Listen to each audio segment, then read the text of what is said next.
9 എന്ന അക്കം 8 എന്ന അക്കത്തിന് ഒരിക്കലും ഒരു അടി അടിച്ചു. 9 8നെ തല്ലി. അപ്പൊ 8 ചോദിച്ചു, എന്തിനാണ് നീ എന്നെ തല്ലിയത്? അപ്പൊ 9 പറഞ്ഞു, ഞാൻ നിന്നെക്കാ വലിയവനാണ്.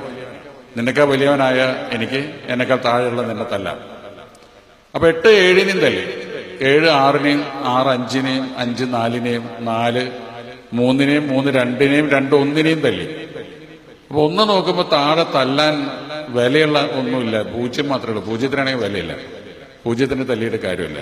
അപ്പൊ 1 വിചാരിച്ചു, ദുർബലനായ ഈ 0ത്തിനെ എന്നോട് ചേർത്ത് നിർത്തിയേക്കാം എന്ന് വിചാരിച്ചപ്പോ അത് 1ഉം 0 ചേർന്നപ്പോ 10 മാറുകയും അതിന്റെ വില ഏറ്റവും കൂടുതൽ ഉയരുകയും ചെയ്തു.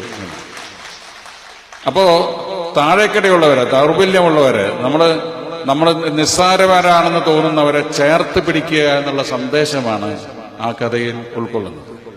ഇത് തന്നെയാണ് നമ്മൾ സമൂഹത്തിനോട് അനുഷ്ഠിക്കേണ്ട ധർമ്മവും എന്ന് ഞാൻ വിശ്വസിക്കുന്നു. എപ്പോഴും നമ്മൾ എത്ര ഉയർന്ന നിലയിലേക്ക് പോയിക്കൊണ്ടിരിക്കുമ്പോഴും താഴോട്ട് നോക്കുക. നമ്മളെക്കാൾ ചെറിയവരെ, നമ്മളെക്കാൾ താഴ്ന്നവരെ, നമ്മളെക്കാൾ കഷ്ടത അനുഭവിക്കുന്നവരെ നമ്മളോട് ചേർത്ത് നിർത്തുക. Download Moj.